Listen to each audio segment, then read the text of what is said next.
Hey everyone, welcome back to the Fantasy Pros Football Podcast. I'm Bobby Sylvester, as always with Mike Tagliere, and you can follow us on Twitter at Mike Tagliere NFL and at Bobby Fantasy Pro. We've got a draft primer podcast for y'all today, and I hope you're going to have as much fun listening as I had put into my notes together. Every year, I'll tell you what, I say March Madness is my favorite week of sports. Then the NFL draft comes up, and I always change my mind. Tags, I can't wait, man. Oh, it's quickly become my favorite day of the year when it comes to football activities. And I know a lot of people talk about the Super Bowl. They talk about draft day for your fantasy league. But I think the reason this has become my favorite day is because, you know, the last few months for me have been busier than I've ever been this time of the year. And I know it's weird because like I have family members saying, you know, Mike, this should be your slow time of the year, right? And it hasn't been. I've been like everything that I've been doing has been working up to this moment to find out who's going to go where, if my predictions are correct, if they're wrong. I'm sure they're going to be because trades are apparently going to be fast and furious through this, but I'm pretty sure that I'm going to try and go golfing on Thursday because that's going to be like the longest wait, right? Where I think I'm going to go golfing. I'm going to try and take a nap, and then I know we're going to be up because we're going to do a reaction show to after the first round. Like we're going to record that immediately after, so you guys have it for your ride into work on Friday. I'm really excited. You know, when our producer asked if we could do that episode, I was like, yeah, like, why would we not do that episode? I know it's going to be really late, but I've got to talk about it like as soon as it's done. Yeah, no, for sure. I might be having like a beverage, an adult beverage during that time while we're discussing it, but it'll be a good time. That's cool. I'll probably have like a huge bowl of ice cream, but that's every night. So I had this dream, Tags, that Teddy Bridgewater worked for Fantasy Pros. Like we signed him as a developer. I have no idea where this dream came from, but he was sitting out of our sports day. Like, I don't know if he was scared to play our central team or, you know, if the content manager, Andrew, beat him out for the East starting quarterback job, but that wasn't okay. Oh, well, he might be out of a job pretty soon because it seems like the Jets are dead set on selecting a quarterback here. And I just don't know if, looking closer at his contract, it looks like they can get out of it pretty easily. So who knows? Maybe he will work with us, you know, one of these days. So hold on, before we get into this, like what pieces have you released lately? Where can they find them? I know you had that big thread that you put on Twitter. Can you pin that to your Twitter? And what do you have coming this week? Yeah, so I've been doing a daily scouting profile every single day. I think I did over 40 of them where it's like 1,000 words on these prospects, like each and every one where I go into depth about the type of player they are, what you can expect from them in the pro level, and a team that you might, you know, see draft them on draft day. So I've gone through all that. I've done mock drafts. I released my final mock draft actually earlier today, and it's 3 rounds. It includes some trades in there. There's some surprises that I'm sure we're going to talk about on the podcast today. Yeah. Yeah, and if you go to Twitter, check them out at Mike Tagliere NFL. You're able to, my pinned tweet right now is the mock draft because that one went up today, but there is the thread of every single scouting profile there as well. So yeah, check them out. And tomorrow I will release my final big board, which is basically going to be my rankings at every single position. I think there's over like 300 players ranked. I loved your mock draft, man. You've been just killing it. Like I said this earlier, you set out to be one of the foremost experts in the industry on the NFL draft, and you have nailed it, man. You're there. I appreciate that, man. That it's like, you know, there's people that like what they do, there's people that love what they do, and there's people that like legitimately live for it. And I live for what I do, and I put a lot of time into it. So to hear that definitely means a lot, man. Yeah, that's cool. I've read all your pieces. They're all awesome. Go check them out on his Twitter at Mike Tagliere NFL. I'm also going to be releasing my mock draft tomorrow with plenty of trades. I'll also be tweeting out my big board Wednesday, then live tweeting the draft with each team's needs, who I imagine they're considering, like top 2 or 3, 4 options. And then after each pick, I'll give out draft grades. Tags, I assume you're going to be writing a ton Thursday night? Yeah, on Thursday night, we're going to record that podcast. That's what I'm saying. I'm going to golf and I'm going to try and take a nap. I never take naps. Like, fun fact about Mike Tagliere, and I hate talking in the third person, but the fun fact about me is that I might take like 2 naps per year. And I have the ability with my job now, if I want to try and squeeze in a nap, I could do that. I'm just not a nap guy.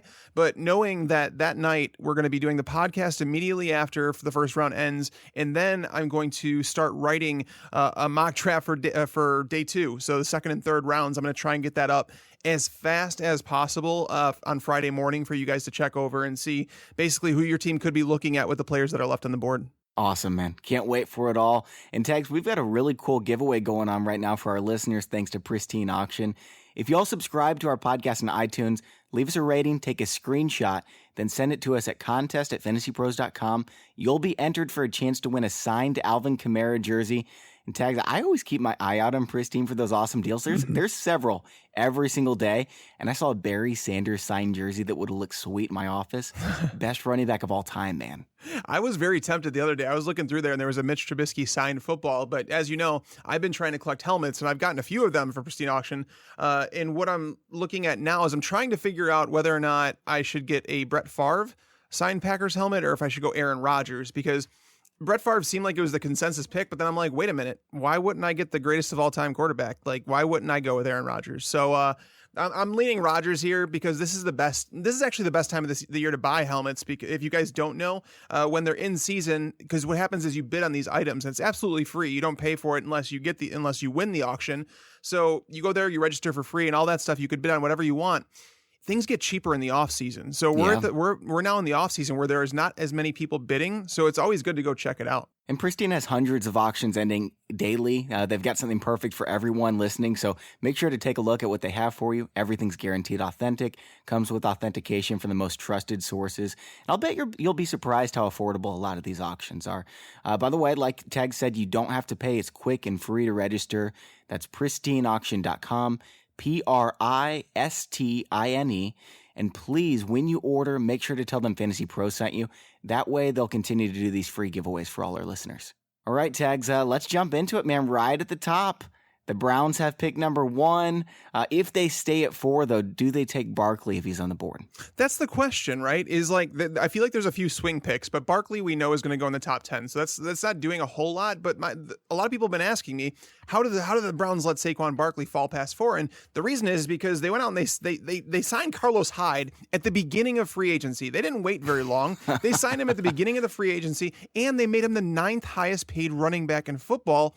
Why do you do that if you had a chance at Saquon Barkley? They had to know that they were going to have a chance at number 1 or number 4 if they really wanted him. I don't get it. I can't see them doing it. Duke Johnson and Carlos Hyde would essentially go to waste. And so unless we hear of a draft day trade with Duke Johnson, I don't see it happening. So it really comes down to the Giants, Bobby. So we've heard rumors about in the Giants building with the pick number 2, they're searching for a Hall of Fame player. That's what they want at number 2. So do you think they're serious about taking Saquon Barkley at number 2? Serious? I think there's a possibility. If I was to say that they were serious, that would mean like I expect them to do it. I do not expect them to make such a foolish decision. And look, I know there's a lot of haters out there, Tags, whenever you post stuff on Reddit, on the fantasy football forum about Barkley not deserving to go in the first 2 picks, people light you up. Yeah. They are so mean about it because you have a difference of opinion. And really it's, backed up by a lot of statistics and everything that if you had time, you would tell them all about it, but they're just really mean about it. Here's what it comes down to, guys. Running backs, he's maybe the best running back to come out in the last decade. I really believe that, not hyperbole. I think he could be a Hall of Fame player, depending on if he goes in the right situation. But that's what it comes down to. Running backs are all about situation. It's a horrible situation for Barkley, and he doesn't have that much value above replacement compared to, a Duke Johnson or a Frank Gore, Carlos Hyde. Yeah, well, that's the thing is like, so people, this is where the disconnect is, right? And you have to separate fantasy from reality. I in my big board, you'll see that Saquon Barkley is the number 1 player. So I'm not disagreeing with you in the fact that Saquon Barkley is the number 1 player. I'm not saying that he's not worthy of being the top running back. What I'm arguing is that the Giants do not need Saquon Barkley. Like if you could put a great offensive line in front of him and then take him, okay, that's fine. But they don't have an elite offensive line. Yes, I know they went out in free agency and they added a left tackle. I get it, guys, but I'm telling you, the interior of that offensive line is not good at all. They lost Justin Pugh this offseason. It's just not they need to rebuild the front. And if you go back to, I want to talk about this for a second because I want to talk about the quarterback idea and the fact that the people think that the Giants are either going Saquon Barkley or they're taking a quarterback. I think they're going Chubb, man. I have Chubb. That's exactly who I have them going with. And the reason I say that is if you were to go back to last year and look at the Vikings roster, and let's pretend that the Vikings had the number 2 overall pick in the draft, would you have said that the Vikings needed a quarterback? Probably, because Sam Bradford, do you think he was the long-term answer? Not really. You're always worried about his health. Case Keenum was struggling in LA. He was just a depth guy. You would have said the Vikings needed a quarterback to bring into the franchise. What they did is they stuck with what they had. Case Keenum came there last offseason, but they made it work. Not only was Sam Bradford really good when he was healthy, but Case Keenum made a lot of money this offseason. Why? Because Pat Shurmur, his offensive scheme, I believe that they think they can make it work with Eli Manning. And that's why I don't have them taking a quarterback. I think they're real about that. Barkley is a possibility. I just think it would be an awful pick on the Giants' part. I think it would be an awful pick as well. And, I get them taking a quarterback because Eli is going to retire at some point. And a lot of people think he's done, but I agree. I don't think he's done. I think last year he threw to Evan Ingram and a bunch of bumps. And I'm sorry to those guys. I mean, obviously they worked hard to get to the NFL and everything, but they're not Odell Beckham.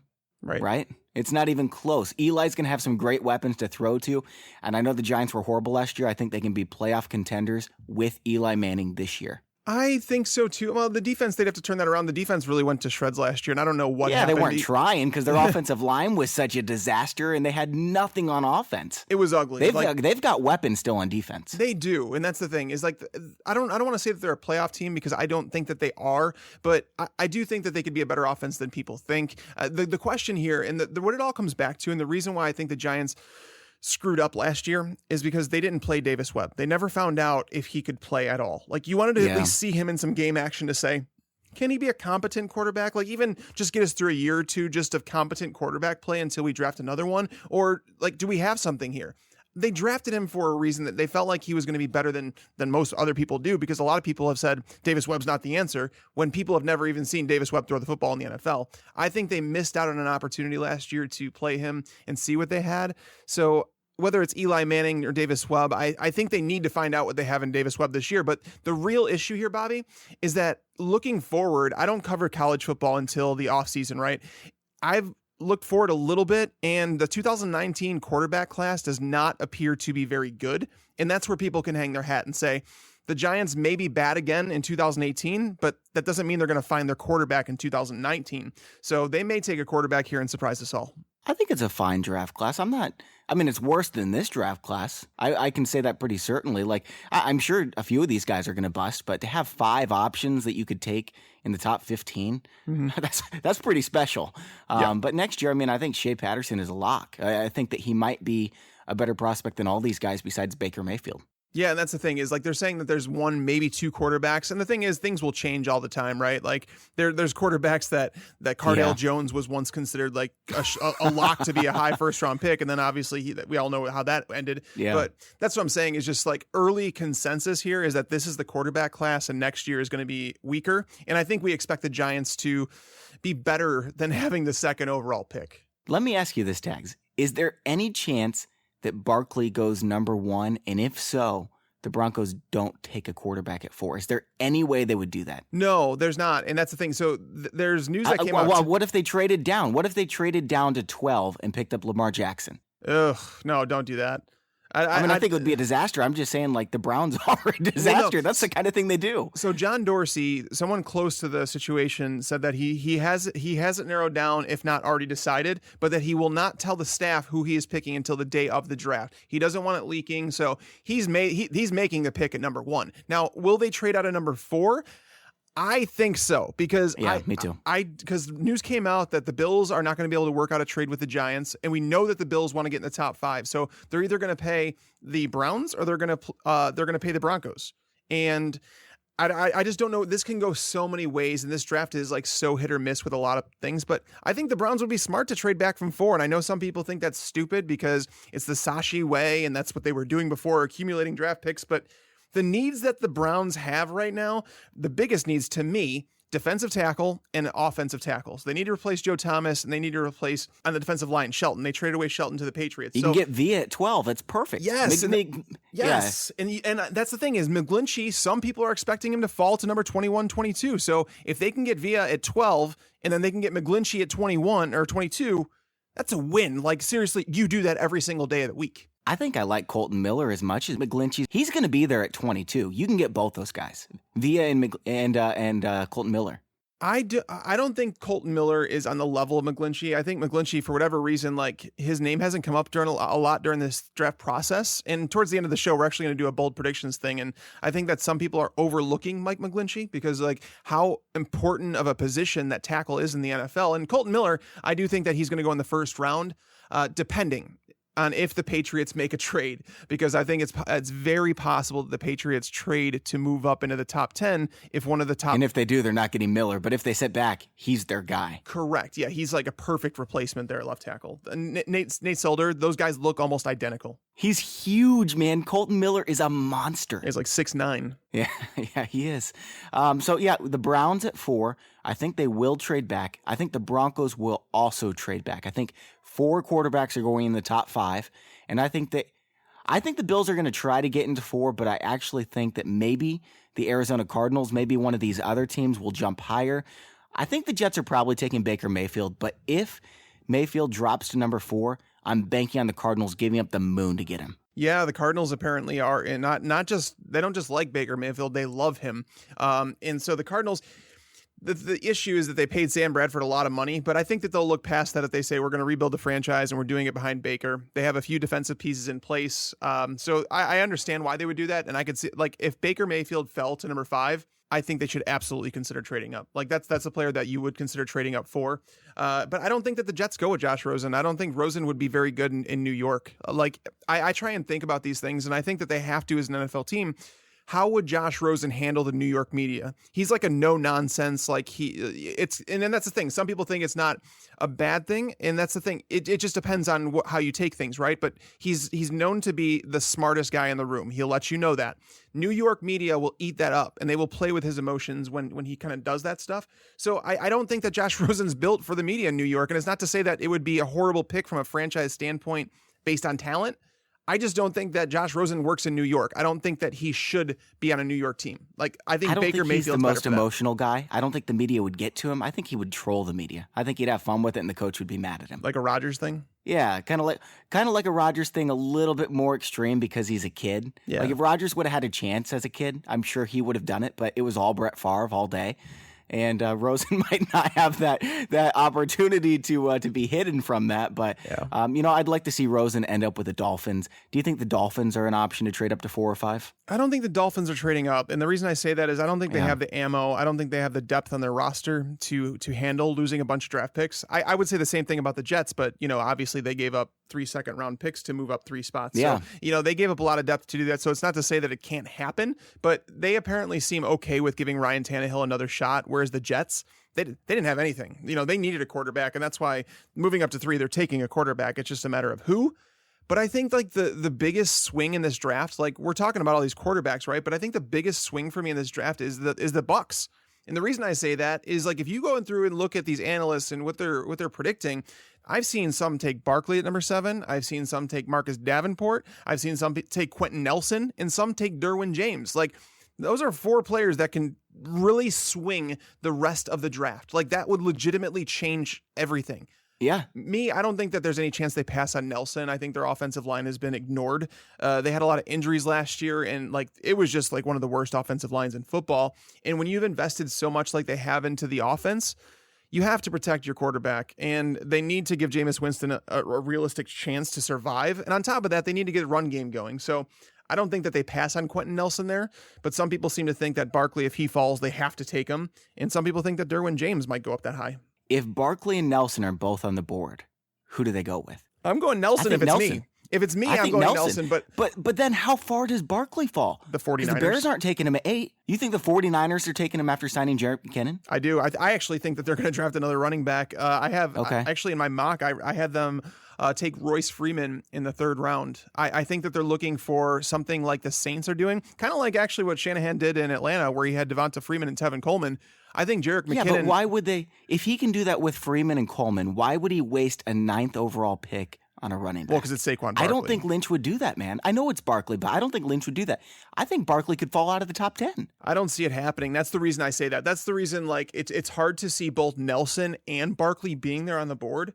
So I think Nelson could fall. The Colts are another wild card too. They have a lot of holes in their roster. Apparently they're looking to trade back if someone's okay with it, but I don't know if 6 is going to be up high enough for someone that wants to trade into the top 5, obviously. So, But yeah, that area of the draft is just so rough. Like there's so many picks. It's the hardest to predict in years. It is so hard, but that makes it so fun too. Absolutely. That's why I said it's the best day of the year, man. So let me ask you this, okay? Let's say the Bucs do take Nelson. Barkley falls to 8. Bears are sitting there. They don't need him. They've got Jordan Howard. They've got Cohen. Who tries to trade up and get Barkley? Because I could see that happening, but no one's going to trade up to like 5 to get Barkley. But if he's there at 8, I could see it happening. Well, if you don't think the 49ers would, the Bears I could see trading back because I think that they want an outside linebacker, and I think it's too high to take well, I mean, I like Roquan Smith there, but if they felt like that was too high, I could see the Bears moving back. But the one team that if the Bears and the 49ers passed, I think the Raiders would definitely grab Barkley because, they have Marshawn Lynch and Doug Martin on 1-year deals. So those guys are basically retired after this year. And they obviously don't believe in DeAndre Washington or Jalen Richard to handle that workload. So I think the Raiders, I don't think they'd pass on him at 10. I just don't think he falls there. Like the question mark is, would the Colts even pass on him at 6 if he falls to 6? I definitely think they're going to pass. That's what I'm saying. You and I are building our franchises they have differently. Way too many holes, but man. Saquon Barkley also sells tickets, right? Like that's the thing. Is like the Giants may be thinking about that too. Be like you think about an offense with Odell Beckham Jr., Saquon Barkley, Sterling Shepard, and Evan Ingram. You look at all these options. It's like, oh, they're going to sell tickets, right? So, winning sells tickets, man. Winning sells tickets, and you're not going to win. I guess you can. It's happened. With Fournette and everything being drafted 4th overall, but you're more likely to win if you go out and you get Denzel Ward at 6. Well, that's the worst point, right? Is like, we've talked about this off the air and the fact that like when people throw out, Leonard Fournette worked out, Ezekiel Elliott, they went to the playoffs that year. The Jaguars, yeah, who else would work? Rashard Penny in the 2nd or 3rd round. Not just that, just as well. Almost. Not just that, but hold on a sec. So the Cowboys, they took Ezekiel Elliott. They could have taken Jalen Ramsey. Like, are we really going to talk about that? But what I'm saying, that Ezekiel Elliott had a phenomenal offensive line to go run behind, the best in the NFL at the time. Then Leonard Fournette goes to a team that legitimately, all they really needed was a quarterback or a running back. They didn't feel like they had a quarterback. They wanted it 4.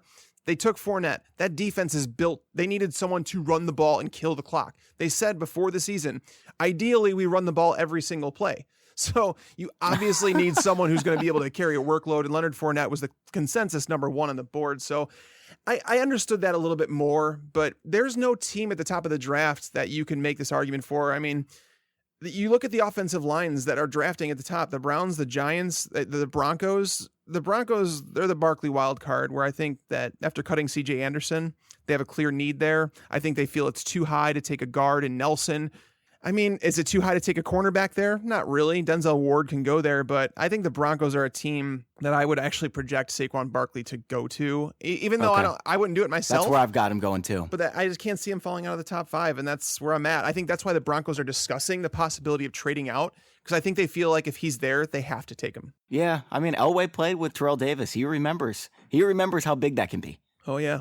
Do you think there's any chance the Broncos take a quarterback, by the way? No. After looking at Case Keenum's contract, I mean, maybe that's the thing is like, maybe they do, but because again, they're trying to trade out of this pick for a reason. I think it's because they feel like they're in a weird spot at number 5 where it's like they're reaching on some players if they take them there, but they'd rather just trade back. But looking at Case Keenum's contract, it's not fully guaranteed like Kirk Cousins, but it's pretty starter's contract. It's pretty close. It's pretty close to guaranteed for 2 years. So I don't know. It's really tough. And that's the thing is like, so Bobby, we're going to have a segment in here that I wanted to do with you. And I didn't tell you about any of it, but I'm going to tell you a leak of it. So I wanted to bring up some prop bets because I always find them very entertaining and it's something good to talk about. The prop bet for quarterbacks being selected in the first round, the over under on it is 4.5.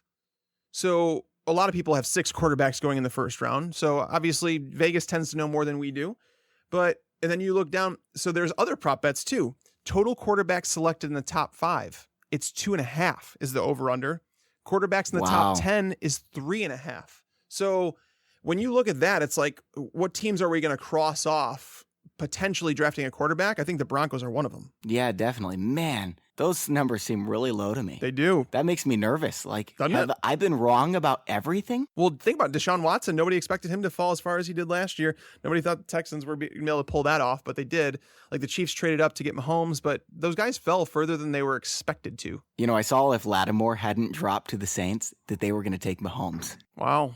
Yeah, there's been rumors that the Saints could potentially trade up to draft like Baker Mayfield if he were to fall to take over for Drew Brees. And honestly, he would be the perfect fit in a Sean Payton offense. I just don't think he's not going to fall, but I don't have Baker Mayfield falling out of the top 3. So okay, we're going to move on and talk about some of these other players. But first, commissioners, I've been there. I know prepping for your rookie drafts can be overly difficult. Flea Flicker understands your pain points, and they build their site for commissioners by commissioners.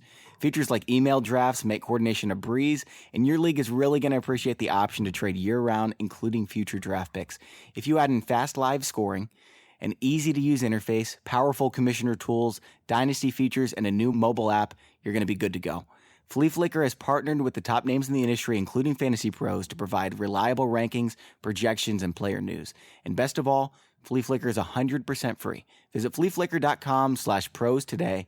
That's FLEA flicker.com/PROS. Tags, let's talk about the Raiders, man. I don't know what Gruden is going to do here. They've been changing the atmosphere. Where do they go? That's like where I'm so torn on this is that, ever since Gruden got there, he's talked about turning the game back to 1998, cutting some players that have been very... Good luck with that, Jeff Fisher. Well, that's what I'm saying is like, and then he starts cutting players that like were legit talent on his roster, like Clive Walford. I don't think that you should necessarily cross him off yet, but to cut him and then Marquette King, like... He's just trying to change the atmosphere there. And he's like, and if you don't buy into what he's selling, then you're out of there. So I feel like they can go in so many different directions here. He could say, I want someone safe like Minkah Fitzpatrick. He's like, I don't really care if people think he can't be elite as long as he's a player and he's going to be a starter for a long time. I don't care.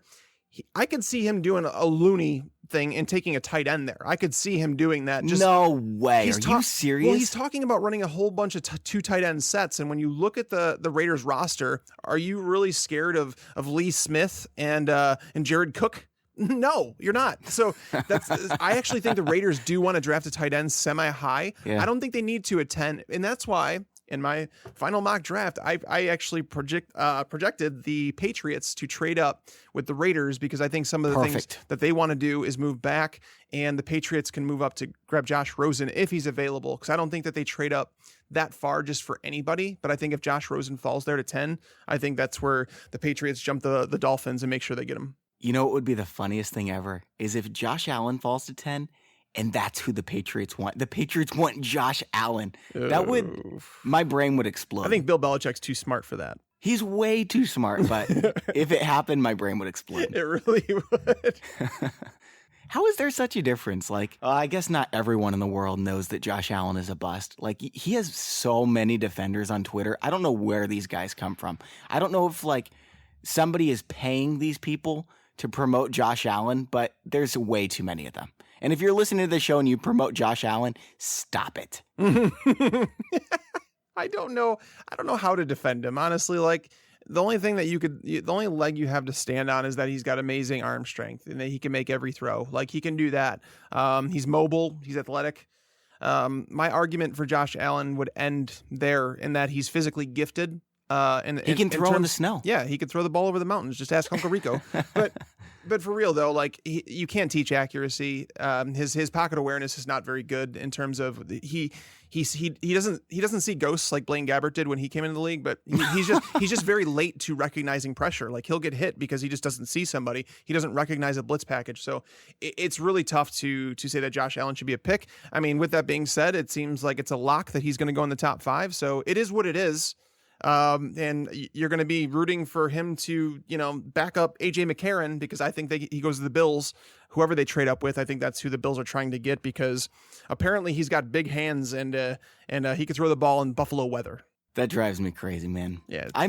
If they draft Josh Allen because of that, I'm going to root against the Bills so hard. I just want them to be wrong. It's so weird. I mean, It's weird, Bobby, though, like when going through a team, like all the teams in the draft needs, and I hate to say this, Buffalo, I know you guys made the playoffs last year, but your roster has probably the most holes in the NFL.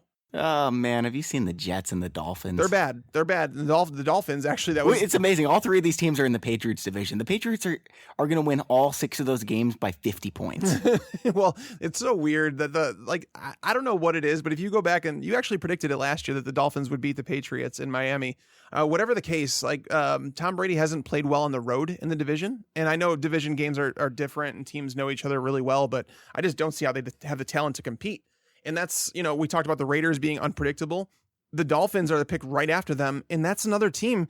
So many holes. It's like, where do they go? And these picks can really swing the draft to the point where let's pretend that Derwin James comes off the board. Let's pretend that Denzel Ward's off the board. The Packers then are at 14 looking at a board that they don't really like, that they don't have any of the defensive players that they wanted that are there. Get Edmonds. What do? No, let's say the Edmonds is gone. Let's say the 49ers take Edmonds. Who are the Packers looking to draft? I mean, do they draft a wide receiver there? Do they take Jordy Nelson's replacement? Do they go after, do they take Calvin Ridley? I mean, that's what I'm saying is like when we did our mock draft episode last week, I got on the clock and those players were gone and I didn't know what to do as the Packers. Like I thought about an offensive lineman because it's never a bad thing to have depth. But at the same time, what if they can get a legit top tier route runner like Calvin Ridley to pair with Devontae Adams for Aaron Rodgers? Like, you know what I mean? The Packers take the best player available every single year. Do you think that Calvin Ridley would be the best player available at 14? I do. If Minka, yeah, I would call him the best player on the board. And I understand that I'm higher on Calvin Ridley than most. Yeah. Just because I compare his game to like an Antonio Brown, like a Stephon Diggs. Like I think that's how talented he is. And pairing him with someone like Aaron Rodgers where, so Calvin Ridley, he may not be the biggest target. He's not a 6'4" receiver. He's not Cortland Sutton. He's not that guy. I don't think he's the prototypical number one, and that's what people have an issue with projecting him. They don't see the big measurables. But here's the thing. When you watch Calvin Ridley in the space that he creates with his route running, he gives Aaron Rodgers a big target. Aaron Rodgers doesn't need a wide receiver to sky over defenders. That's not what Aaron Rodgers does. Calvin Ridley can get over the top with his speed because, as you know, he's got low 4.4 wheels, so he can get over the top of the defense. He can get open underneath. He can play out of the slot if you need him to. There's a lot of things that he does, and that's the thing. I think it's a luxury pick, but at the same time, the Packers, every now and then I think that they should give Aaron Rodgers a bone. Like, here, we're going to treat you to something here because I don't think that Jordy Nelson's going to succeed without Aaron Rodgers. I think we saw part of that last year. I don't think Devontae Adams, I think his career may have been over if he wasn't working with Aaron Rodgers for those couple of years. James Jones left the Packers and he was nothing. Greg Jennings left the Packers after Brett Favre and Aaron Rodgers and he wasn't anything much. So that's what I'm saying. It may have been the end of their career, but I also believe that Aaron Rodgers gets the most out of players, and putting someone like Calvin Ridley in that offense, I'm not saying he could be awesome. And I'm not saying. And here's the thing: is the Packers' window is to win now, right? And it may last a while, but they don't need a project wide receiver. They need a guy who's polished and ready to go. That's Calvin Ridley. I had Cortland Sutton mocked here a couple mocks ago, and I don't think that happens. If they're going wide receiver, it's Calvin Ridley because he's ready. Yeah, and that's the thing is like the Packers' defense is so bad. I get to see the Packers all the time, obviously, and their defense is very bad. Like their secondary is pathetic. Clinton Dix, Kevin King. I don't know what King is right now because he was hurt through a majority of his rookie year, but I think they need to add someone to the defense. But my question is really, if the Dolphins go in a way that they take a corner or a safety and all of a sudden Derwin James and Denzel Ward are gone, what do you do? Do you reach on someone like Josh Jackson? I don't know what they do there. Like Mike Hughes, do they reach on him? Do they take an outside linebacker? I don't know. They're not reaching. That's how I feel about it. And that's what I'm saying is like, I think there's a possibility that the Packers could shake that up. I wouldn't be shocked if they go against their needs and just go get a defensive tackle, because there's 3 really good defensive tackles in this draft. One of them I think is going to be the top player on the board, and they don't especially need it, but they draft defensive tackles a lot. They don't have a very long shelf span. No, they don't. But that's some interesting news that came out, actually. Shelf span. I combined a couple phrases there. You know what I mean. No, but here's the thing. So Kenny Clark was phenomenal last year. I don't think that the Packers would go. I don't think they need a nose tackle. But right before we started the show, news came out. I think it was Todd McShay. I could be wrong. But someone, an insider, was saying that Maurice Hurst, that his heart condition has raised enough red flags that he could fall into the day 3 conversation, and that some people have actually crossed him off their draft list, which That's horrible. Now, when the man. news first came out from the combine, I felt really bad for the kid. Like you just hope that he's okay. Football, while we love it and it's what we consume, this is his life we're talking about. And I just hoped he was okay. And then they had Harvard doctors basically saying that he's fine and that he's cleared. This reminds me like of a Nick Fairley situation. If you remember when he went to the Saints and all of a sudden he's got this heart condition, he's basically forced to retire. Nick Fairley, the last I heard, he was trying to get back into the NFL, but nobody will touch him. So regardless of how talented Maurice Hurst is, and he really is extremely talented, this is crazy news to think that he could fall that far in the draft. But I mean, we've heard things like this before with guys like Joe Mixon, where it's like some people crossed him off their draft list. And I understand it's a totally different concern, but some team was willing. As long as there's one team willing, he'll go. But You're right. He might be out of that first round conversation. That's crazy, man. Yeah, I didn't really consider that. Hey, I want to go back to Miami really quick, and it's kind of funny. I think the Browns are going to trade back from 4, and probably with Buffalo, right? I mentioned that Arizona is a possibility if Mayfield's there. I don't think Mayfield will be there, so it's probably going to be Buffalo. I think they're going to trade back to 12, and they're going to want Vita Vea. And I think that Miami takes him at 11. That's who I want. And then the Browns are like, well, what do we do now? I have no idea what the Browns would do if he's gone. Maybe Minkah Fitzpatrick? Yeah, I mean, that's probably the backup pick. Or they go Daron Payne. Daron Payne wouldn't be a bad pick either. I think Daron... That's a reach at 12, I don't think so. Some people are saying that Payne might be the first defensive tackle off the board. Like, some people are in love with him, and I have no issue with it. Like, I view them as the big 3. If you can get one of those 3, and now Hurst with these health conditions, I'm not going to pretend that I know anything about his heart condition. I won't do that. And if teams cross him off, I'm sure they have good reason to do so. Because when you're taking a player this high in the draft, you need to be sure he's going to be around for a little while. So Daron Payne and Vita Vea, they might be the 2 tackles that everybody wants now. So it would not shock me. Well, Washington wants a tackle too. Yep. Washington could be left out in the cold if that scenario happens. Yes, they would. And that would be like the worst case scenario for them because they have no option. I mean, they would wait till the second round and then hope that Tim Settle falls there. Taven Bryan, maybe. I don't see one of those guys. I think will fall, and it's not like the Redskins don't have other needs too. They do get somebody. They that definitely they need there. do. Let's move on and talk about Arizona. We mentioned their love for Baker Mayfield. If they can't trade up and get Mayfield, is there a chance they get Lamar Jackson here? In the beginning, when I started doing all my mock drafts, I had Lamar Jackson here for a while, and then I ultimately backed off that. I feel like Lamar Jackson has lost some of his juice through this draft process. And when you talk about the over/under that Vegas set and that 4.5 quarterbacks are selected in the first round, I think he's one of those ones that's like the obvious choice that he could fall out of the first. I think that's a legit possibility. And when you talk about the Cardinals and some of the other holes they have on the roster, the offensive line is really bad. Granted, Jackson's the quarterback that I would take if I were looking at a quarterback. I don't think Mason Rudolph would be a great pick to play behind that offensive line because he's not mobile at all. At least Lamar Jackson gives you some mobility to combat that. But I feel like there's just so many other holes in their roster that I think they could be one of the teams that passes on a quarterback and surprises a few people.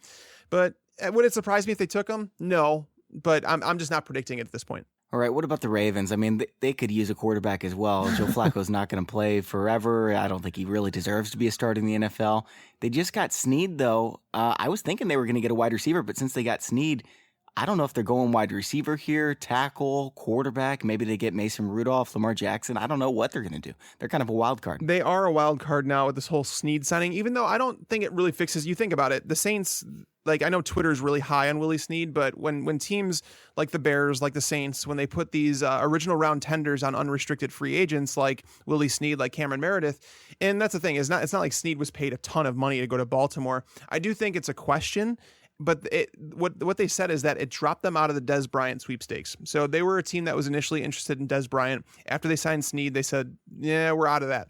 I think that may be saying that they're out of the veteran sweepstakes, that they're not looking for any more veterans. They have John Brown, who's a health risk as is, Willie Snead, he's a player, he's a depth chart guy, and then we have Michael Crabtree, who's towards the end of his career. So I think that they do want to inject some youth, but I don't know if they decide that number 16 is set for that. Like, they may decide to go someplace else. They may go tight end there.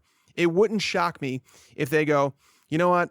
We've been swinging and missing on all these tight ends. We've had tight ends in and out of our lineup. Why don't we just take someone like Dallas Goedert, like Mike Gesicki? Hayden Hurst, any of those guys. None of those guys would shock me if they came off the board before the other guy. But I think that could be the first tight end off the board if they don't go wide receiver. Yeah, I could see that as well. Probably not the tight end thing. I think only if they trade back. But you know what? Every single year, some team reaches according to mock draft experts, and we're all surprised and we all second guess them. But you know what? They're the NFL teams. That's what they decide to do. Mm-hmm.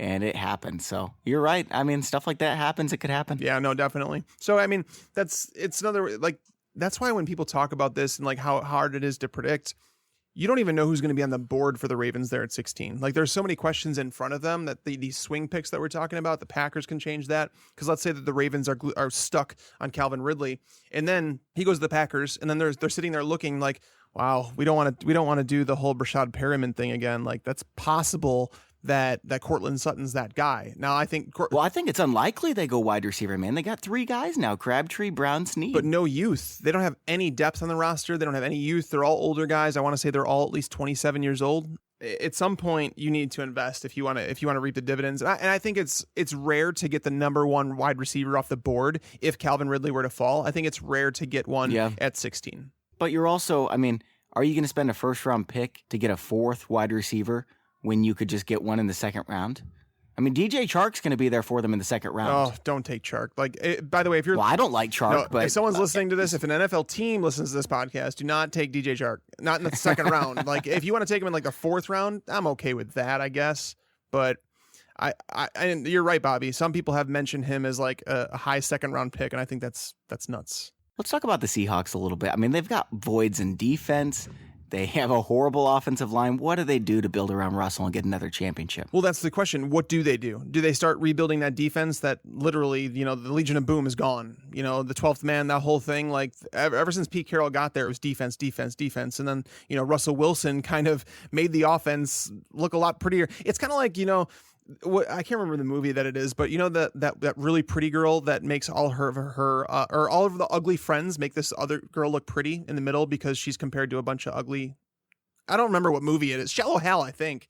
But once you took away the uglier ones and you looked at her, you're like, okay, maybe she's not as good as I thought. Russell Wilson makes everyone in that offense look better. Like he's the best looking one, right? He makes them look better. And when he goes down, that team is legitimately maybe one of the worst in the NFL. So at some point they need to say, you know what? We need to give Russell Wilson some protection. We need to give him some options because they lost Jimmy Graham. They lost Paul Richardson. I mean, Tyler Lockett's been a bust. Doug Baldwin's a player, but again, that offensive line is kind of a joke. So Lockett was great before the injury, man. I don't think calling him a bust is right. I don't think he was great though. Like Josh Hermsmeyer, he's someone that does a lot of work with the speed of NFL wide receivers, and he did this thing basically, and I was shocked to see it. But Tyler Lockett's play speed is slow. Like he's not a fast receiver. So that's why when I always tell people like, don't look into the combine too much because 40 speeds, they could be deceiving. Like Brashad Perriman didn't strike me as a very fast receiver on the field. He's saying that Tyler Lockett, in terms of measuring the speed with their pads on, there's like a chip in there that measures the speed. Tyler Lockett is like one of the slower wide receivers in the NFL. What? Yeah, it's crazy. Like I would say to message him and he will tell you about it because he's posted several things on it. And I was shocked to see some of the wide receivers who are faster than him. Somebody else who I think is likely to take a wide receiver, and I know you like them to take a defensive tackle or a linebacker here. And, I actually have Roquan Smith falling down my board and the Cowboys taking him. But if he's not there, if Tremaine Edmonds isn't there, I think the Cowboys are probably the most likely team in the first round to take a wide receiver. Yeah, I agree with you there. And the defensive tackle thing with Maurice Hurst coming out of the conversation, I don't see any chance that one of the top... Payne's not falling to 18. I don't think Payne, I don't think that Vea, those guys are not going to be there for the Cowboys. So unless they're one of the teams that's willing to take a chance on Hurst, and that's the middle of the first round, it doesn't seem likely at this point. Yeah, which really, not reaching for Settle, not reaching for Bryan at 18. You could trade back. It really stinks too, Bobby. Linebacker, wide receiver. Because I just released my final mock draft, and obviously the news comes out with Maurice Hurst now, and it's like, it's not good. But if none of the defensive tackles are there, I don't see Roquan Smith being there. Like that's not going to happen. I think they need an outside linebacker and one that's preferably got some versatility to play inside if Sean Lee were to go down, which he usually does. But I do think that they're targeting Cortland Sutton there, and I think it's going to happen. I think he falls to them, and I think the Cowboys draft him. Yeah, that's a perfect fit for them. Let me ask you this though. Did you think that Reuben Foster was going to drop as far as he did last year? I did not. I knew there were some concerns, though. I knew that there was some of the off-field concerns. There were some of the injury concerns. I didn't think he'd fall as far as I thought he was going to fall outside the top 10. When that happened, I felt like it was a steal of the draft.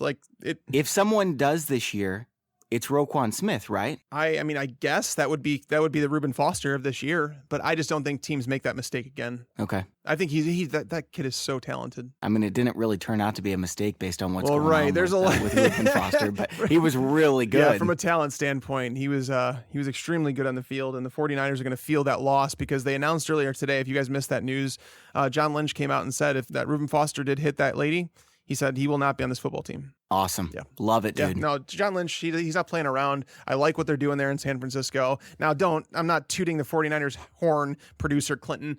Every time we say something about the 49ers, he's like, oh, yeah, I know. He just gets those feels, right? I'm not doing that, but John Lynch is doing it right.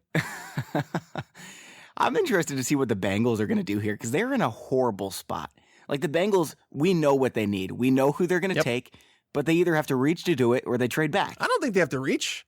I think that they made one of the best moves of the entire offseason. And I think it's one of the overlooked ones. People looked at, so they have plenty of holes in that offensive line. Like legitimately, there was 4 out of 5 spots that I could have seen as replacing at least 3, right? You had left tackle, you had right guard, you had right tackle. Center, I would argue, that's what I'm saying. Center is another need. So they not only moved back 9 spots that they probably would have taken Mike McGlinchey if they stayed at number 12. So moving back to number 21, if the Seahawks don't take him, I think McGlinchey falls to them. So therefore, not only did they just move back and take the same player they would have at 13, but they also got Cordy Glenn. So you have the option. You could probably stick Cordy Glenn at left tackle. You could stick McGlinchey at right tackle to start his career, which some people project him as a better right tackle than left tackle. And then all of a sudden, you grab a center or a guard in the second round. The Bengals offensive line is rebuilt and we could start moving everything else around. That's what I'm saying. It's just, I feel like it was one of the more underrated moves of the offseason that nobody seems to talk about. I think they're going James Daniels. I think that's a lock. I don't think McGlinchey's fallen that far. I think it's James Daniels at 21 or James Daniels at 29 if they can trade back, or 27 if they can trade back. I think Frank Ragnow should be the first center off the board. I don't think it's James Daniels. Okay. I mean, yeah. Ragnow is so good. They're both extremely good, but I think you don't take a center in the top 21. That's why I actually mocked Ragnow to them in the second round. Okay. Well, you think Ragnow's going to fall to them in the second round? With all the steam that we're hearing recently, it's getting tougher and tougher to believe that. But Ragnow was considered like the 3rd best center just like a couple weeks ago. And all of a sudden, people are starting to catch on that this kid's really freaking good at football. Yeah. So, yeah, it wouldn't shock me, but I have him going like it's like the 12th or the 13th pick in the second round. Now, the Panthers are a really interesting case, Tags. I know that you had them getting a running back, Darius Geis. Yeah. That would be extremely interesting. I don't know if that's going to happen. Twitter would go crazy. Like, why in the world are they adding him with, they just got Christian McCaffrey? I think it makes sense. I like what you said. I think they're going to replace Norwell, get a guard here. Maybe it's Isaiah Wynn. Maybe it's Will Hernandez. Where do you see them going? The reason I went with Geis is because I just feel like they're a team that the holes that they have, I don't think that they're going to necessarily fix them with this pick by going there. Like cornerback, Josh Jackson, I think he's a realistic solution here. I think that he's someone that the Panthers should debate because you play in a wide receiver heavy division. Like you need to start worrying about that. So I think that's possible. But I also think like when you're playing the Panthers, like what are you worried about? Like you worried about them running the ball. And it's not so much Christian McCaffrey because he's someone out of the backfield. But the Panthers, they went out last year and they drafted not Trey Turner, the other one on the offensive line. I can't remember his name right now. He was a second round pick last year. They're expecting him to fill Norwell's shoes. So I think that's where they're leaning there. So I don't think that they necessarily are going to invest in guard. They need a left tackle, but they're not going to give up on Khalil yet because they paid him tens of millions of dollars. It's just so much money left in the contract. They can't admit that they made that big of a mistake already. Like they just can't do it. So when you look at it, cornerback, someone mentioned safety, but I think Jonathan Stewart just left the team. He had 206 touches last year. That's not a little. They already said they don't want to give Christian McCaffrey a whole bunch of touches. So I really do believe that Darius Geis, people are saying he's going to go in the first round. And when I look at first round teams that could select a running back, I think the Panthers kind of make sense. I think it's the Giants. I think the Giants trade up and get him. They pass on Barkley, trade up and get Geis. That's interesting because I wonder who they can get because they're at the start of the second round. I think that this running back class is just so deep. If you don't take Barkley, I think you should wait. But at the same time, running back is a position that's moving up draft boards. Like Sony Michel is actually my number 2 running back, but I think Darius Geis would be a better fit in Carolina. I think a lot of people, though, I've been hearing a lot of people saying Geis is probably closer to Barkley than he is to the number 3 running back in the class. I don't buy that, but so many people are saying it that it has me wondering if there's something I'm missing here. He was really good pre-injury. Yeah, and that's the thing. That's what people are looking back towards. But I also look at that, and when people talk about his pre-injury, his 2016 tape, Bobby, you remember who was on that team in 2016, right? Yeah. Oh, yeah, I remember. Leonard Fournette. So when you're not the number 1 running back in an offense, I talk about this all the time, and I really don't know how people don't they overlook it. When you're not the number 1 running back, teams will change their packages. They'll change what they look at when they're facing an opponent. So when Darius Geis is getting the second most carries on his team and he's the number 2 running back, I think he's going to look a little better. It's not to say that teams don't think LSU is going to run the ball because, well, that's just what they do. But I do think that once he was asked to take over the workhorse role and be the guy, I think he just struggled a little bit, and I just don't think he was as special.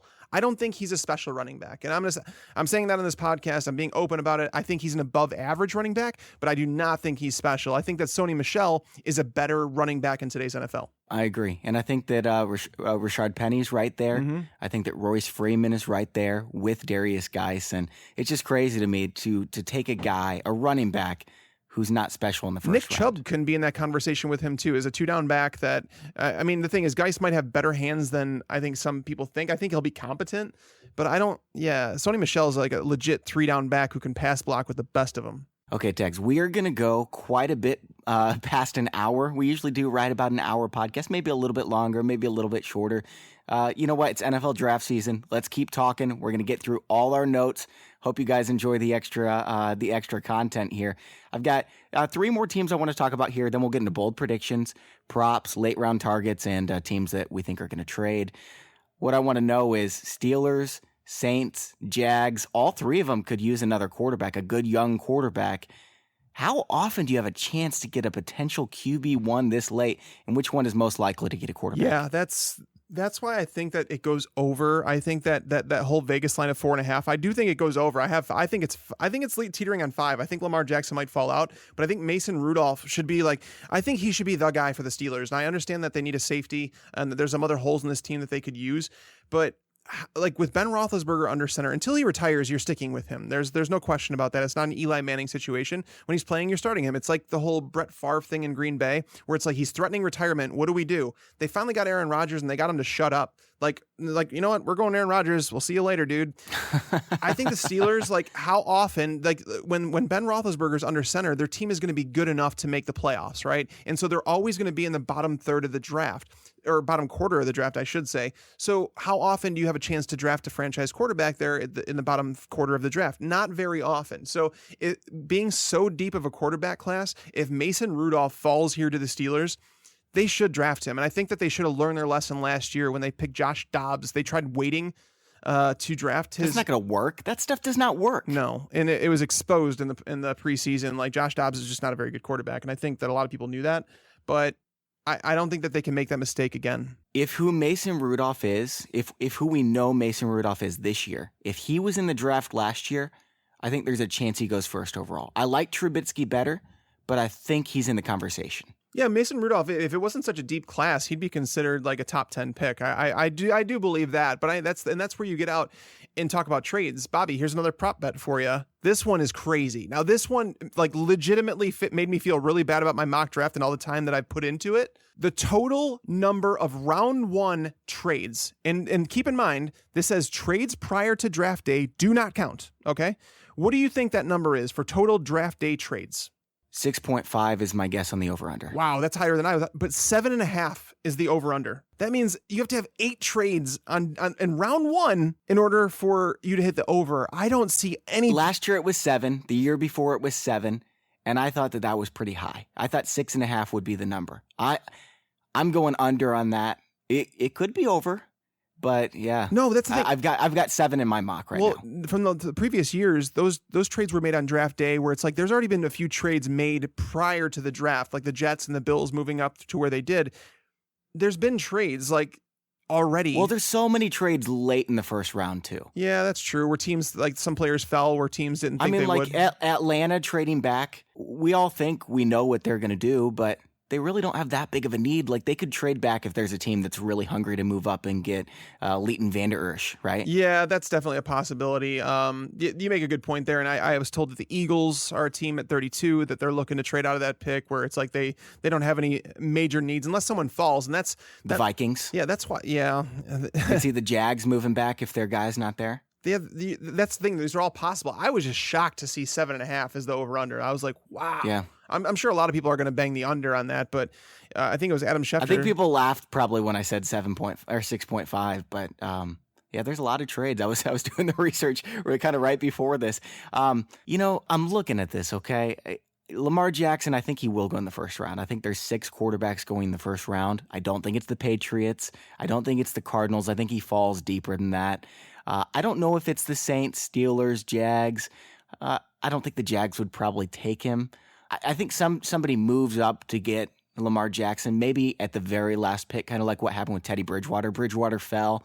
Someone was like, before everyone has a chance to go ahead and make this trade to get, their quarterback at 2.1, we're going to move back at the end of the night and get 132 just to make sure no one has time. And that they drafted Bridgewater. I think that probably happens with Lamar Jackson. I have him going 32nd overall. But Mason Rudolph is an interesting case here, okay?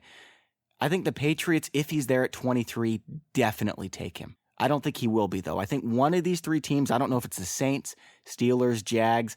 If I had to guess, it's the Saints. Move up to 21 with the Bengals and take Mason Rudolph. I don't think Rudolph is the. Yeah, that could be wrong, though. I mean, I actually kind of agree with you on the Saints. I mean, I've had them selecting a tight end this entire time, but the reason I could see it is because they filled up so many voids in their roster. Like they've cleaned that roster up. Like looking at their team for like holes, I guess you could say they could use an outside linebacker and they could use a tight end. But outside of that, it's just like depth things you're looking at. You're looking at maybe a left guard, a strong safety. There's not many holes in that Saints roster. So I've had them taking a tight end, but you could be right, though. They could be like, you know what, Drew Brees got 2 years left. We don't have many holes. We did sign Ben Watson. We might be able to get a tight end. Well, they don't have a second-round pick, but we might be able to get a tight end next year, whatever the case may be. I wouldn't put it past them, but I just don't see Baker Mayfield. That's the one that supposedly they were really interested in, that they would trade up for if he fell, but I just don't see him falling. Well, they tried to trade up to, what was it? They were going to take a quarterback at 11 last year? Was it Mahomes? Yeah, they like I said, they wanted Mahomes. If Lattimore wasn't there, they were going to take Mahomes. Makes sense. Big arm. So I think that the Saints are probably going to go quarterback in the first round if they have a chance to. I don't think they will have a chance. They can get Lamar Jackson, like I said. I think at 27, I don't think they want him. I think they trade up above the Patriots to get 21. It'll be interesting, man. This is what I'm saying is like all this talk has got me just excited. And I swear Thursday's going to come and I'm going to be so drained of emotion from all these roller coasters and hearing all these things. Like, I just want to rewrite my mock draft already with this whole Maurice Hurst news because that's going to change everything. So just do it, man. Write a new mock draft every single day. 10,000 words. So full 7 rounds. Yeah, 10,000 words. That's the thing is like on every pick, I wrote a paragraph essentially. So yeah, to redo that again, man, that's a grind. Let's go bold predictions here, man. How many do you have lined up? I've got 4. Okay, I'll go 4 too. I've got 3 written down. I'll come up with another one though. All right, I'll give you some. All right, time. You go first. Yeah. So my first one is that Lorenzo Carter out of Georgia goes inside the top 20 picks. I think that surprises everyone. A lot of people are expecting him to go in the second round. I mean, as a Bears fan, I'm hoping that he falls to the Bears in the second round. I don't see any way it happens. I don't know why it should happen. Lorenzo Carter, and if I'm being completely honest, I'd take him over Harold Landry in a heartbeat. I was about to say, my first bold prediction is that Harold Landry drops out of the top 25. I know fantasy Twitter, draft Twitter is going crazy over Harold Landry. I don't think NFL teams are. Early, before all this Twitter noise, everyone was having Landry in the bottom half of the first round, picks 26 to 32. I think that's where he ends up. My notes on him, the first time I watched him, because I take notes and then I go and I refine them and I put them into the website. But I was looking at him. I think he looks more of like an outside linebacker in a 3-4. He's not listed as that. He's listed as an edge defender. So I think that his size is really small. He's 6'3", 250, but I to be an edge, I don't see that happening. So I think he needs to move to a 3-4, which might be like a passing down specialist. The Lions, their old defensive, one of their defensive assistant coaches is now with the Lions. So I think it's possible that the Lions at 20 look at Landry if he's there. But I think it's possible that Harold Landry just becomes like a pass rushing specialist and that he's not any, I don't think he's anywhere on the level of Chubb. Like some people have said, oh, Bradley Chubb and him next to each other. Like, I could see going either way. Not me. I think there's a clear gap between those two. I'm not a huge Harold Landry guy. All right. What's your second bold prediction here? My second one is that DJ Moore falls out of the first round. And I know that so many people are telling me that that's not super bold. I know that one's not super bother bold, people. But now I think it's like there was a few draft analysts that have now said that he's their number one receiver on the board, and I'm just not there. I joked about it a month ago saying that, before long, DJ Moore is going to be a first round pick. And now people are putting him in the middle of the first round. So it's just, the hype has gotten out of control a little for me. I think he's a good receiver. I actually do. It's not that I hate DJ Moore. I just don't feel like he's not that guy. He's not a guy that would normally, and if it wasn't such a weak wide receiver class, I don't think people would be talking about him as anything more than like a third round, maybe second or third round pick. But being there's a lack of clear cut number one receivers in this draft, that's what has people liking him. I compare him to someone like Julian Edelman. I was doing my mock draft. Yeah, I don't think he's Julian Edelman. I really think you're wrong there, actually. I don't think he's Antonio Brown like a lot of people are saying, but I really like DJ Moore. He's my number 3 wide receiver. I think he belongs in the first round. In fact, I'm willing to bet you whatever kind of candy you want if DJ Moore drops out. But you have to get me whatever kind of candy I want if DJ Moore goes in the first round. That's not fair. I haven't been eating candy. That's a fun fact about me too, is that I'm now down to 29 pounds since the end of the NFL season. Yes. So I've been working my butt off trying to stay in shape, get back in shape, I should say, because the football season, man, I don't have any time to work out. Yeah, that's awesome, man. Congratulations on that. Appreciate Keep it going, dude. Appreciate it, man. I actually have DJ Moore going to my Jags, and it wasn't like, I put DJ Moore in there and I made the rest of the draft work. It was just like I did, who do I think each team is going to take? Who do I think is going to be the trades? And DJ Moore was there. And if DJ Moore's there, I think the Jags take him at 29. And that's just the way the offseason's gone for me. They got Norwell, which I was pumped about. Like that was the piece I wanted them to go get. They got Moncrief. They got ASJ. And he's got upside. I know he's, not very good or whatever, but I liked all 3 of those moves. So if they got Moore, that would just cap off a perfect offseason. I don't think Moore would be a bad pick there, to be honest with you. I mean, I don't know why they would have signed Dante Moncrief if they were going to go wide receiver in the first, but I mean, they did re-sign Marquise Lee. They have D.D. Westbrook. Those 2 are considered perimeter receivers, so I don't know if they do, unless they plan on more playing big slot. But well, they're going to go 5 wide receivers all day with Blake Bortles quarterback. Obviously, number 1 fantasy quarterback over the last 6 weeks. All right, here's my number 2 bold prediction. It is that Joshua Jackson's going to be picked higher than Tremaine Edmonds. Wow, that's bold. It is bold, and I actually have no problem with it.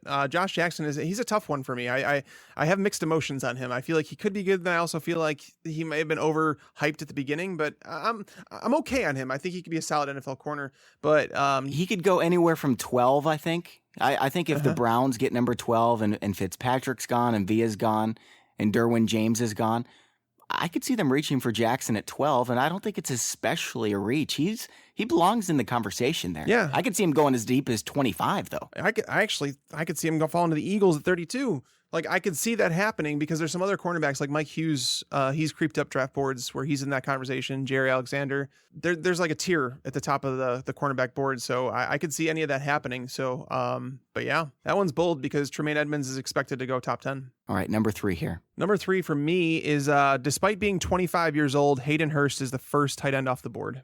I think so too. I mean, I think most people think that's bold, but that's how I've got it mocked up. I don't see anything wrong with it either, to be honest with you. Like tight ends, if he's ready to contribute right away, which I think he is, and I think he's a very versatile weapon. If he's ready to contribute right away, most tight ends don't even break into the NFL until they're 25, 26 years old. So I don't think it's that crazy if Hayden Hurst is ready to produce. Like if you're going to rest him for 2 years, yeah. Like if you're going to bring him along slowly, yeah, for sure. That's way too early to draft him. But, I do believe that he's ready. I think that there's a clear gap between him and the next one in terms of their NFL ready skills. Like his ball tracking is amazing. Like Yeah. It's on a whole different level than even Gesicki and Goddard. I actually like Gesicki better than I do Goddard. I like Goddard the best, and it's really not very close to me.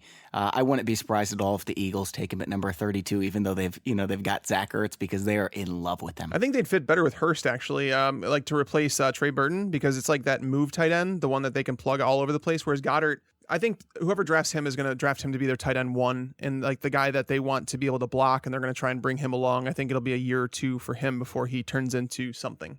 That's why they need him. They need a year or 2 behind Ertz, and then he's a monster. It's possible, man. It's possible, especially with Ertz's injury concerns. All right, here's my bold prediction number 3. A lot of people have Josh Sweat going in the end of the second round, maybe mid-second round.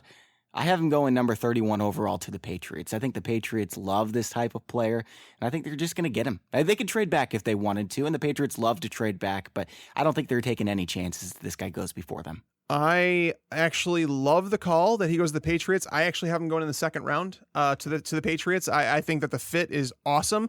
He has similar concerns to the ones that Jay Ajayi had coming out of college, in that some people are worried that you're only going to get one contract out of him because of his knee concerns. Even Ian Rappaport, he tweeted something today saying something about him and the fact that teams are a little worried about his knee because he had it completely dislocated back in high school. But he's a player who he's a first round talent. Like, he's got that talent. It's just the longevity thing. I think the Patriots are a team in it to win it right now, and I think that he can help them win right now, and he helps that pass rush immediately.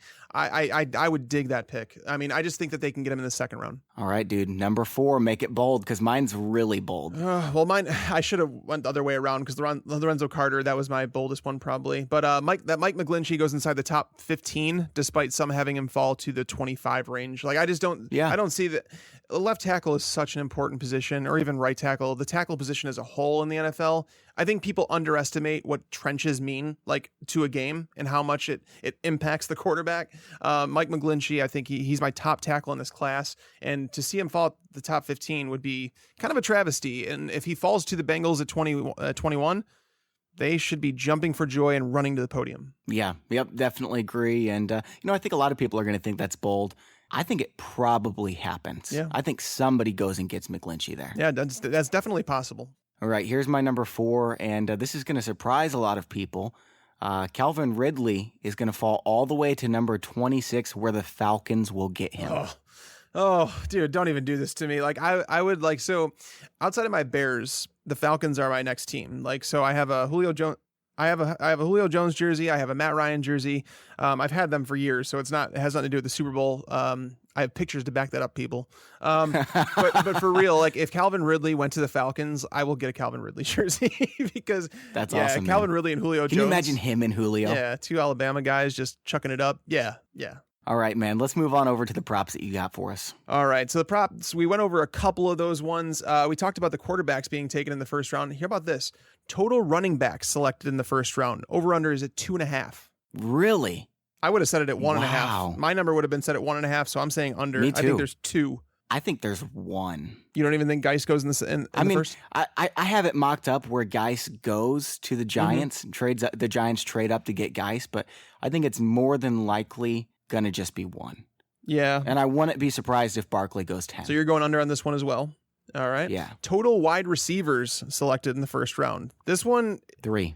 It's at 4.5. I'm going under easy on that one. Yeah, easy under. I mean, who would it even be? Well, I mean, Ridley, Sutton, Ridley, maybe more, maybe Kirk.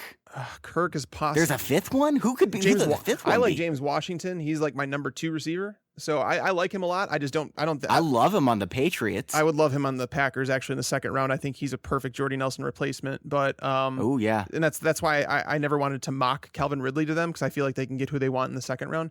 But yeah, 4.5. I don't see any chance that happens. Like, that seems to me like the easy under. But again, they're usually right on with these things. So. All right, so the next one, will Odell Beckham Jr. be included in an NFL draft day trade? So the yes is plus 350, the no is minus 600. I mean, I'm going no, but that would be so fun. It would. It would. I don't think it happens either. I think he's on the Giants roster this year. If he's traded, where does he go? It's got to be Cleveland. Wait, no. Is it the Bills? Do the Bills trade for him? They can't move up to take a quarterback with the 5th pick overall, so they trade their first. They need wide receivers. Oh, that's perfect. That's too perfect. That has to be true. AJ McCarron to Odell Beckham Jr. You heard it here first, folks. That is so funny, man. Yeah. So we're both saying no on that one. I'm saying no, but what about this? What if the Packers do it? I know the Packers don't like to spend all their resources on wide receiver, but can you imagine for a second? You've got Devontae Adams, you've got Odell Beckham, you've got Aaron Rodgers. We're talking about a historically great season. But then you have no first round pick this year, you have no first round pick next year, and you have no defense. Who cares, man? They're going to score 90 points a game. Oh, man. All right. So this one's an interesting one. So NFL draft round 1 selection. So any player selected in the first round that goes up to the podium refuses to make contact with Roger Goodell. Yes, plus 600. So if you bet 100, you win 600. If you bet 100, and if you say no, it's minus 1,000. So if you bet $100, you lose 1,000. If this doesn't happen, so let's just say yes or no. Would you say that there's any selection that would refuse to make contact with Roger Goodell? I'm looking at the names right now. I can't see any of them doing it. I don't either. I don't see it happening. That's not the first impression you want to make going into the NFL. I just don't see it happening. Yeah, no, I'm going no. All right. So length of the NFL draft round 1, over under 4 hours. Yeah, I'm going over 4.5. All the trades and everything, man, all the commercials. I mean, this is the NFL draft is always huge. It is going to be way bigger this year. There's been so much more noise on Twitter than usual. It feels like that, doesn't it? Like it gets bigger and grander every single year. And I can't disagree with that. I'm hoping it's under because we have a lot of stuff to do that night, the podcast, writing a mock draft for day 2. So I'm hoping under, but I'm guessing it's probably going to be over as well. So I'm going over. Baker Mayfield draft position, over under 4. Under as well. This one. Yeah, he's going number 3 to the Jets, unless somebody leaps him and goes number 2. I have a feeling we're both going to be over on this one. Lamar Jackson, 17.5. Everyone thinks he's going to the Cardinals. He's not going to the Cardinals. I'm sorry, guys. He's fallen. Yeah, that's where I'm at. I'm going to go over 17.5. And then the last one I have, Shaquem Griffin, the linebacker, the one who has been playing without a hand. It's a miracle what he's been able to accomplish. The combine freak. His draft position is a prop. Over under the 111.5 pick. So that's the 4th round, 11.5 pick. I'm saying under. I think he goes. I think he goes in the 3rd round. I think so too. In fact, I'm going to go ahead and say that he's going to Oakland. They're trying to change. We already talked about it. They're changing the atmosphere there. Mm-hmm. Who better than him? Yeah, I mean they could definitely use someone as an outside linebacker as like some depth there, because that's when you're in the 3rd, 4th round range. You're looking for guys who have starter potential, but they're providing you depth on your depth chart. And linebacker is a position they could use a little bit more depth. Hey, by the way, I'm going to call it now. Earlier I said, I'm giving a 5th bold prediction. Earlier I said Lamar Jackson, someone's going to trade up and get him at number 32. I'm going to bet that the Arizona Cardinals pass on him at 15, get him at 32. That's possible too. There's been rumors that the Dolphins might be interested. They might trade back. Or Dolphins are tanking, man. They're not getting a quarterback. They're going to have the number 1 pick next year. It's very possible. I mean, there's some holes in that roster, man. Who are some of your favorite late round targets? Let's go just fantasy players. I mean, obviously Holton Hill, he's not a late round guy. He's probably going end of the 2nd, early 3rd, and we both love Holton Hill. Yeah, Holton Hill, yeah. Like when you're talking about a cornerback that there's some off the field question marks, but if he can answer those, I think that he's a guy that would be in the conversation with Josh Jackson, Jared Alexander, Mike Hughes, those guys. He's one of those guys. I do like Chad Thomas, defensive end out of Miami. He's expected to be like a 3rd, 4th round pick. I think he's better than that.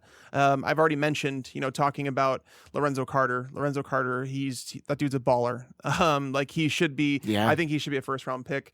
As for some fantasy guys, like looking at some of the wide receivers and running backs that people should pay attention to later in the draft, I think Royce Freeman reminds me a lot of Jordan Howard. And if he falls the way Jordan Howard did in the draft and lands on the right team, I think Royce Freeman might be a steal in some drafts. If he lands behind a team that understands what he is, kid's got great vision. He's expected to be a late day 2, early day 3 pick. But again, if he falls the 5th round to a team that doesn't necessarily need a running back, but they're like, hey, we'll take him. He's someone. I also believe that he can be a workhorse, man. Imagine him. Okay, imagine that the Giants pass and grab him in the 3rd round, and he just gets all the carries in the world. I know the offensive line isn't very good, but then you move back and you get Quentin Nelson or whatever, and you add up the offensive line. I love Royce Freeman. I mean, his combine comps, Le'Veon Bell, Eddie Lacy, Larry Johnson, Jordan Howard. That's really something, man. And those are measurements. Like, that's the thing. But you watch Royce Freeman on film, like, the kid's got vision. Like, and he's like, he knows what he is. He doesn't try and be something he's not. I think you can compare. I think him and Nick Chubb are very comparable in terms of what you get out of them skill set wise. And I think Royce Freeman, you can get him 2 rounds later, maybe 3 rounds later. So definitely like him a lot. And one player that I'm really keeping my eye on to where he lands, and I think that the Falcons should be really interested, is Kiki QT out of Texas Tech. He is he's a kid that could be Tyreek Hill. Like, he's got this on-demand speed. Like legitimately, like, he just presses a button and it's a little go button and it just goes. He's only 5'10", I think 185 pounds, so he's not a big guy, but I think playing opposite Julio Jones. So many people are talking about the Falcons taking someone like Anthony Miller or Christian Kirk who could play the slot, and I'm like, you guys forget Mohamed Sanu plays slot for them. Like, he's been there like good 80% of the snaps, so he's not moving outside. They need someone to replace Taylor Gabriel, and I think that Kiki QT, they did host him on a visit, so I actually mocked Kiki QT to the Falcons in the 3rd round of my mock draft. That's a pick that I'm looking forward to. And I'm going to give one last, since this is the last draft show before it actually happens. My deep sleeper at wide receiver, like, he's going to go on day 3. He may, who knows? He might even go undrafted. I don't think so. But Jaleel Scott out of New Mexico State. Love him. When I watch him on tape, he moves so well for a guy that's 6'5". Like, you know, you could see a natural athlete, and a lot of guys that are 6'5", they're a little lanky. He's not that. And a lot of guys that are 6'5", they look a little, clunky in their movements, if you will. Jaleel Scott doesn't have that issue. He did play at a smaller school, so that's the concern with him. But I think that he could be like a late round steal if he ever gets an opportunity. So we already talked about James Washington. He's not really late round. He's probably end of the 2nd round. I love him. Antonio Callaway, he's everyone's favorite, right? I mean, maybe he goes undrafted. Maybe someone reaches for him in the 2nd round. He's that talented. I mean, he could go in. He's a 1st round talent. It's just the significant off the field concern. So he's a wide receiver out of Florida. He's very good. And then I've got 2 names that haven't really been talked about anywhere, really. Dalton Schultz, tight end for Stanford. I mean, you've got a clear-cut top 4, Hayden Hurst, Mike Gesicki, Dallas Goedert, Mark Andrews. From what I've seen on film, I think Schultz has a chance to be as good as any of them. I mean, don't hear me wrong. I'd rather have Hurst, and especially Goddard, but I think Schultz can be a starting tight end in this league for a while. Yeah, Schultz he's a guy that I actually have right outside that top tier. Like, he's after Ian Thomas for me, where it's like, I feel like those are 2 guys, like Ian Thomas and Schultz. Those are 2 guys who, if you give them a couple years, they could be that number 1 tight end in your offense. Yeah. Here's my last guy, and I bet none of you guys have heard this name, but he has a ton of talent. Alex McGough. He's a quarterback out of Florida International, and he is a big-time sleeper. Again, he might go undrafted. He might go in the 3rd or 4th round because there's a lot of NFL teams who have expressed interest in him. He's got the big arm, and that's the problem with a lot of these late-round quarterbacks is none of them have the big arm that it takes to really be a star in the league. McGough does have that, and he's athletic. I think he could make a career in this league, and he's a big project. He's a total lottery ticket, but I mean, people are talking about Mike White, Kyle Laletta, who, I don't think he has much upside. He could be serviceable like a Ryan Tannehill, but he's not going to be a franchise cornerstone piece. If there's one in this class, it's McGough. That's interesting, man. I didn't even watch any tape on him, so I'm going to actually I have something to do after the show. I got to check it out. I mean, he doesn't have the arm of Josh Allen, and he's probably more polished than Josh Allen, which is really crazy to think about. But he has a really big arm too. He has a bigger arm than Rosen and Darnold. Nice. Check him out. All right, finally, Tags, let's close this out by talking about teams most likely to trade back and teams most likely to trade up. Who are some of your trade back teams? Yeah, so I've got 3 trade back teams that I tried to make it, like, because obviously there's so many teams that could trade back if they decide someone's not there, but these are the most likely candidates. The Colts at 6, they have a lot of holes in their roster. They've openly talked about being willing to trade back, and that they have 8 players on their draft board that they're willing to take. And outside of quarterbacks. Exactly. And you have to think that quarterbacks aren't included in that. So I think they're open. The Broncos have openly talked about it, that they're willing to trade back. So they're my second team. And then the third team, as I mentioned earlier in the show, is that the Raiders. I think the Raiders I feel like that with the holes they have on their roster at 10, I don't feel like they need to reach for a player there. And if they want to move back with the Patriots, who might want to move up to take a quarterback, or even the Steelers, or the Saints that Bobby talked about, if one of those teams want to trade up, I think the Raiders should be open to talking about that. I actually have 3 entirely different teams than you. I've got the Browns. I think they are trading back from number 4. Some quarterback's going to be there. Someone's going to trade up, probably the Bills, probably for Josh Allen. I think that the Bears, and I know you're following the Bears and you're hoping they get Quentin Nelson. I'm sorry, man. It's not going to happen. Someone's going to take him before it gets to the Bears. And it's either Quentin Nelson or reach for a linebacker. And I know that you like Roquan Smith there, but I think they could trade back and get Roquan Smith at 12, 13, 14. I don't know who's going to trade up for number 8. It's kind of a weird spot to trade up for, but maybe somebody does it. And then the Bengals, I already mentioned them earlier. I think they do trade back, and I'm guessing they trade back to 27. Well, so that's funny. I almost put the Bears on there, but then I was just like, you mentioned it too, in that we try not to talk before the show because we want it to be organic. So the Bears, the reason I didn't put them on my list is because that, like, 8 is a really weird spot for teams to trade up to. So, it's just a weird spot in the draft because if Nelson doesn't fall, you're right. And that's the thing. I'm okay with Nelson, but I would be equally as okay as a Bears fan if they took Roquan Smith. Like, I like Roquan Smith that much. I feel like he's a top 10 player in the draft, and he's at a position of need for the Bears. So I just don't see the need to pass on him. The 49ers, again, they need a linebacker really bad. Like, they need maybe multiple linebackers.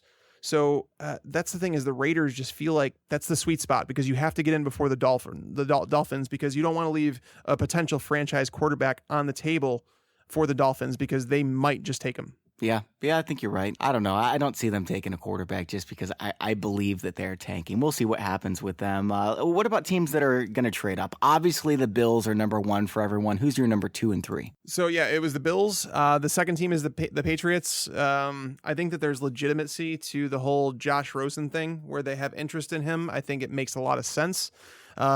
With Tom Brady talking about not returning, I think Tom Brady might have one more year. And I'm not even talking about just whether he wants to play or not. I'm talking about his actual skill set. Like, I think we saw a little deterioration down the stretch last year, and it's a long season. I know he's in great shape, and he's playing better at 40 than anybody ever has. Now he's 41.